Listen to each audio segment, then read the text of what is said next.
Hello, Nomad Sculpt, and I call this video Brush Playground. I demonstrate only a few steps to play around with the brushes and what is possible and more. Okay. Um, First, you can search for alphas on Google Picture Search. A good search words are ZBrush alphas, and you find pictures like this. Black and white and grayscale pictures, brush alphas. And now let's see what's possible with the brushes in Nomad.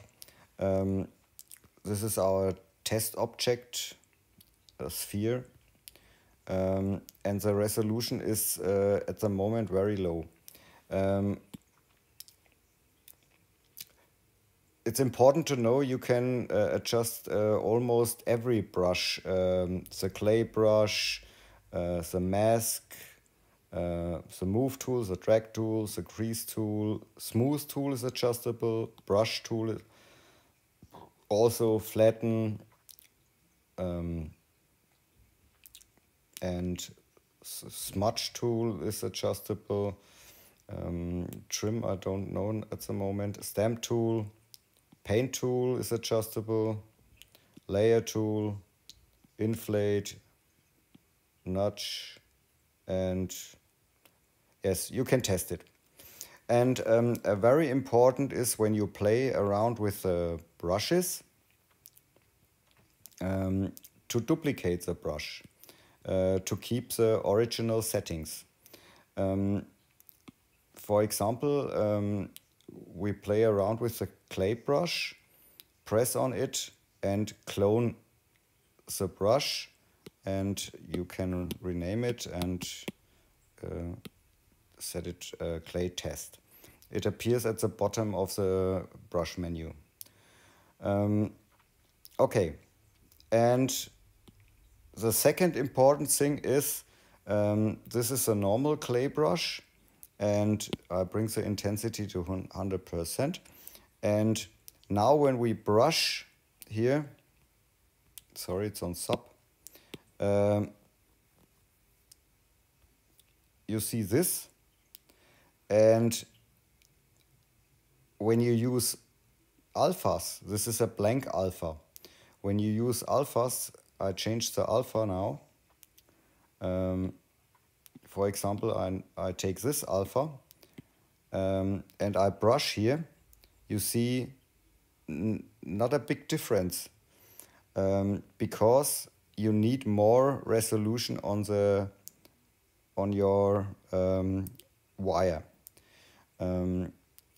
Subdivide it,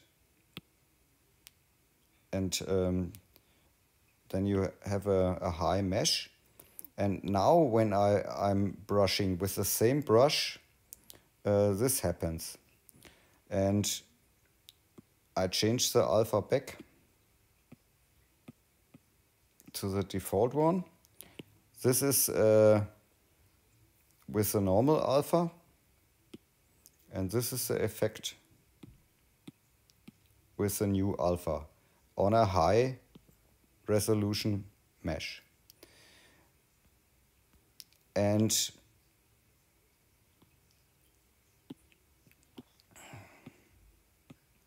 now I'm changing it back. I'm going to my clay test brush, and I'm adjusting the alpha to a scale like this, and I reduce the scaling to let the alpha fit in the red ring. And I'm brushing now with this alpha. Okay, this happens. I'm showing the matcap. Perhaps we see it better.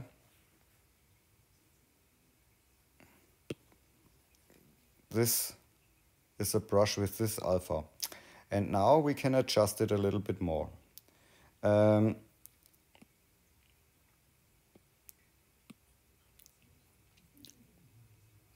the next step is the stroke spacing. Bring the stroke spacing to 100% and do it again. Now this happens. You got an effect like this. And the next adjustment is when the stroke spacing is not enough, you can reduce the scaling, make it smaller, and brush it again, and this happens. Let's do it in the opposite way.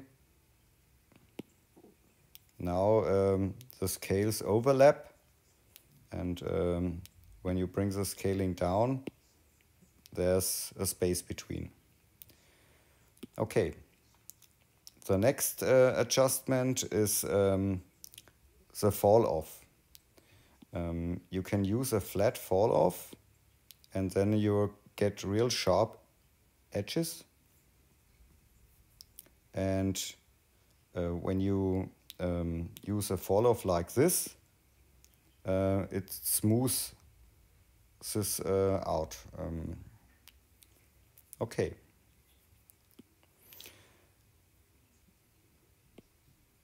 Then you can set the stroke smoothing a little bit to make it a little bit smoother when you brush. And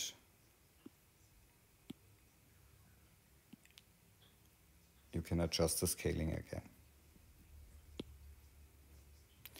And also the stroke space, you can bring it to overlap them.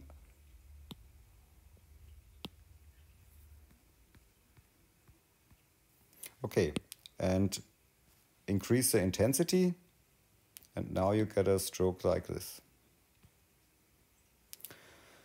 The next adjustments are the pressure curves. You can keep the radius when you set it to a flat curve, and now the intensity stays and the radius stays at the same. You can do every time the same stroke. And you can increase the intensity more, then this happens. And you can change on the left side the sub button, and now it goes in the opposite direction of the surface. Let's change again alpha.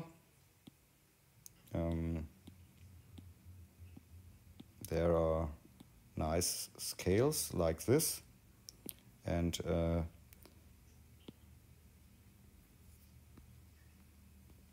when you brush with this alpha, this happens. Change it to sub, or you can reduce the scaling a little bit,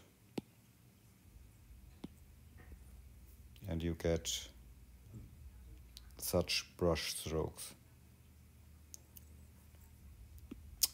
The next thing is you can use tiling, and now you can adjust the scaling again like this, and test your brush.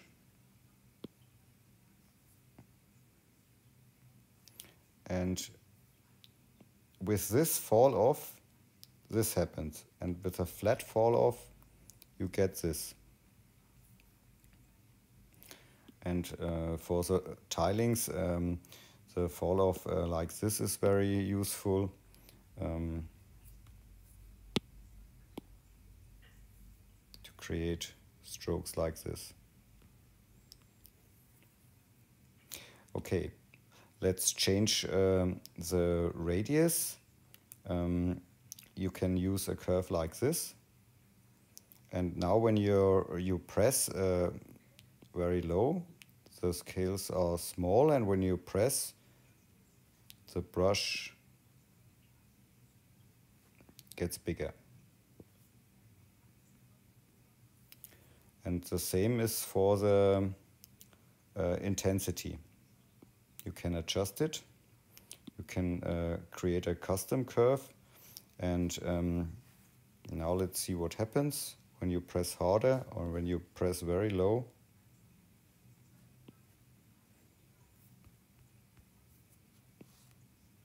Now you can create brush strokes like this.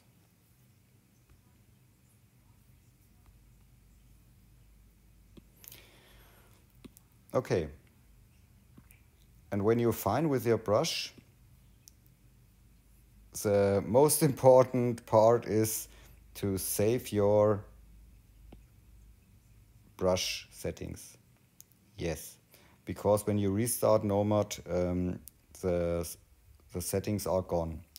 Only if you save it, they stay. Okay, that's it. Have fun with sculpting. Ciao.